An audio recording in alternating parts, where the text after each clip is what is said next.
there he is. Now, it's hot. I just thought I'd start this book in my kitchen while it's quiet and my king is settled watching the Big Bang. I'm about to start Season of the Witnesses, Chapter 3. My Vision in Audio from 2006 until 2010. Here is the chapter.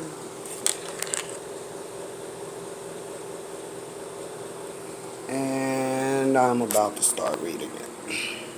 When we last left off, I believe there was an explanation for a hermit named Nemo. These were the characters that I saw in that trance, and I could hear the conversations. And I had to write down what they were doing, but as I had to write this book, I had to ask for some names. You just can't put being 1, being 2, or whatever, and I think they understood that. Bland is a commander of the rescue ships. And he met Shaza after rescuing her and her uncle off an island from a tsunami that occurred after earthquake. And his mom is there in this cavern below the sea in the Pacific Ocean. And his instruments were indicating that a big shift in the planet was about to occur. Maybe it's pole shift, I don't know. But all I kept hearing was shift in the rift, shift in the rift. And so whenever I needed to put pieces that from visions with the dates on them, I would either hear shift in the rift or different places where it needed to go, the characters' names, the whole kid and freaking boodle. I asked, and it was like a thought to ask, and then I receive it. So I'm not afraid of that stuff. Alright, now let me get started. And here we are with Season of the Witnesses, Chapter 3. Oh, Lisa Cabrera. Today is, I think, the 18th. Well, anyway, she posted a video about the oceans being 94 degrees. If you look back, and I think it's Chapter 1, Season of the Witness, Chapter 1B, or either C. One of the characters read the instruments on what the temperature of the water was outside of this subtran that goes underwater very swiftly. And so when Lisa said that, I said, oh my goodness, this might be happening. And I am like so far behind because I've been kind of tied up with that family stuff. But my thing is, this is what I was told to do. And I won't be the only one they call cuckoo. So here we go. Chapter 3, San Francisco. And they shall reap 1/3 of the earth. The heat index of San Francisco was way above the normal 85 to 90 degrees and breezy today. The sun glared through the cruiser's windshield while the cool air of the air conditioner kept blowing the corners of the tickets on the seat like a Morse code. Flap, flap, flap. Flap, flap, flap. Officer Mark Johnson reached for the dispatch radio. He was on the side of I-5 North, just 2 miles off the San Francisco Bay Bridge. He had stopped because it looked like an abandoned Mercedes was on the side of the road. Car 47 up, said Mark. Go ahead, said the female voice over the radio speaker. Got anything on that plate I just called in, over? Static. Just came up, clear, over. Roger that, dispatch 47 on it. Mark said as he replaced the hand radio, so he was out. Officer Terrence Williams was over by the curb where he had pulled a drunk driver out of the back seat. At first he thought the guy was dead from the heat because the windows in the rear were up, but then he saw the slow rise and fall of the guy's chest. Officer Terry half carried the guy to the curb, sitting him up against the guardrail. "This guy's pretty wasted," said Terry. "He could have run off the embankment." He was spotted just sitting there in the road traffic. The driver was asleep.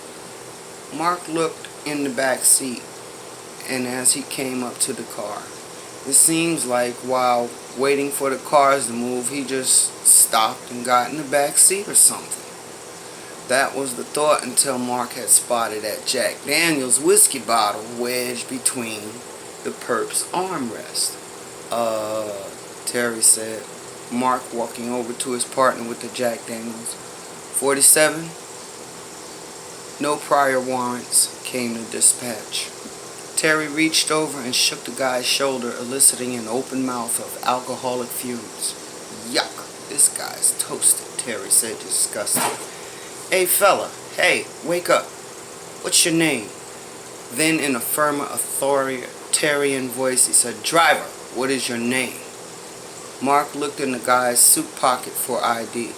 He pulled a thick black wallet with A1 credit cards in it. Says, "Here's his name.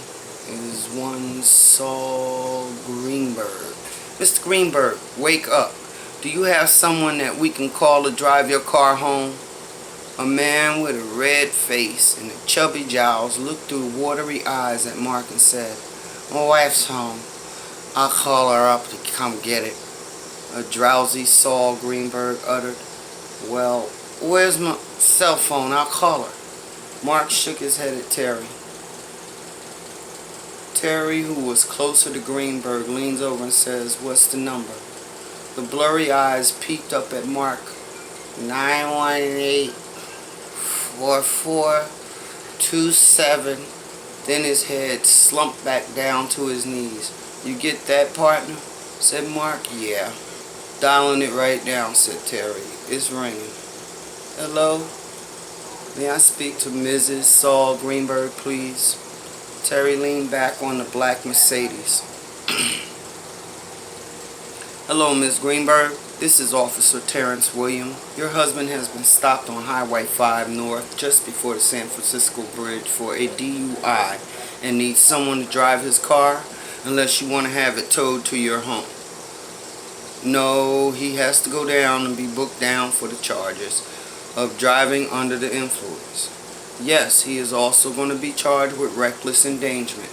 He was asleep in the back seat during a traffic jam." "Well, the car was in park and still running. It appears he apparently climbed in the back seat. There was a bottle of Jack Daniels in the armrest compartment on the front seat. We'll call a tow truck and put his handkerchief in the driver's side window. Mr. Greenberg will be booked and sleep it off until you or someone posts bail at the 7th precinct." "All right then. Goodbye, ma'am." Officer Mark Johnson plucked the white handkerchief with gold embroidered SG from Greenberg's pocket and walked around to the Mercedes driver's side, pressing the window button. After winding up the window, Mark walked over to Terry and, getting a very drunk Mr. Greenberg in the cruiser, Terry cuffed the sleeping Greenberg before putting him in the back seat. As Terry and Mark proceeded to get in the cruiser, the ground began to rumble and shake real hard, jarring the door of the cruiser and snapping it back against Terry's legs. The crunch of bone was quick, and Mark fell back, trying to brace himself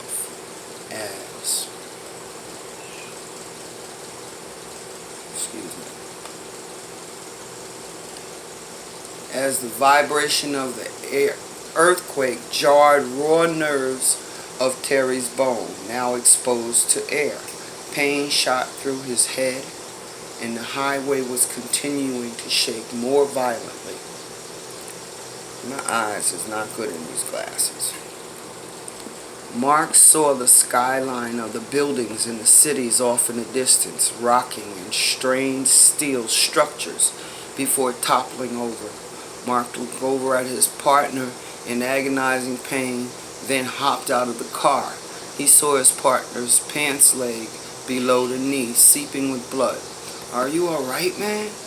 Pain in Terry's eye told Mark all he needed to know. His partner's leg was broken.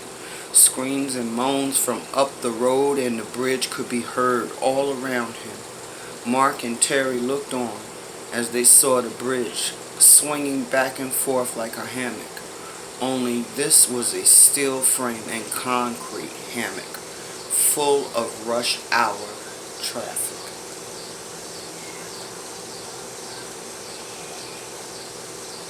I gotta pull it up. Alright.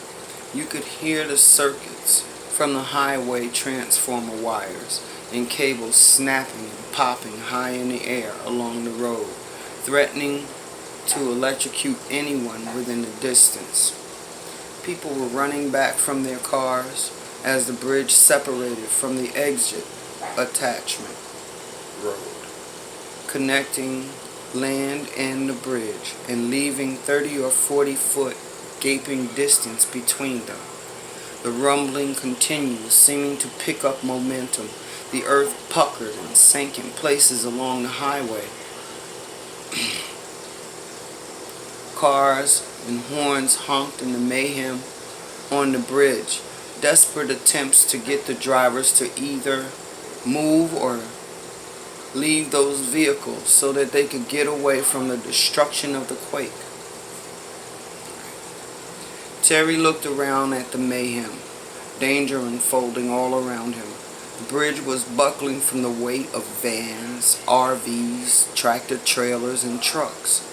The officers heard the chaotic calls coming over dispatch from their fellow officers in the cities. They were reporting high-rises toppling and glass shattering.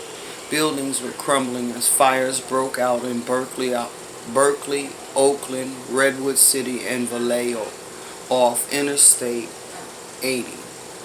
The ground beneath Terry felt like a jackhammer against his buttocks, each rumble vibrating through his aching legs. Just then, a loud snap and a whipping sound. Another cable from the opposite side of the bridge snapped, where the main juncture rose above the highway. It whipped against the giant pillar suspended by a massive steel cord set in concrete moorings that stretched the length of 2 football fields in the center of the bridge.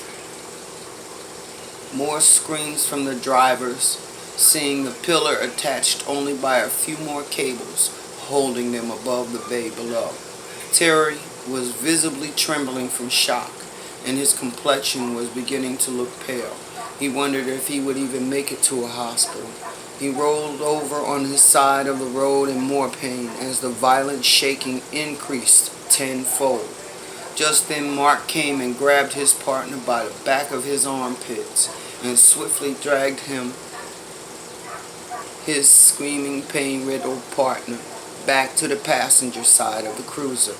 He tore his pants leg open, gazing upon exposed bone and tissue. He tore a strip off and looked around for a stick. All the while, a very drunk Mr. Greenberg barely stirred from the back seat. He found one branch-like stick sturdy enough to use on the makeshift tourniquet and wrapped it just above Mark's knees, staunching the blood. "Listen, Mark, the only way you're going to live is to keep the blood at a slower pace. You are losing a lot of blood and we have to get you to the hospital." As he went around to the driver's side, an ambulance was headed his way. He tried to flag it down, The driver, seeing the officer in the road, slowed down, and the other attendant rolled down the window. "What's up?" said the attendant through the rolled down window, not even opening his door. "My partner has 2 broken legs with bone exposed. We need help now. Got a call I have to get to. All I can do right now is give you a pain shot. There's a 22-month-old wedged under a car seat in an overturned car up ahead." The passenger attendant got out, bringing a medical syringe, rubber tourniquet over his shoulder. He went around to the passenger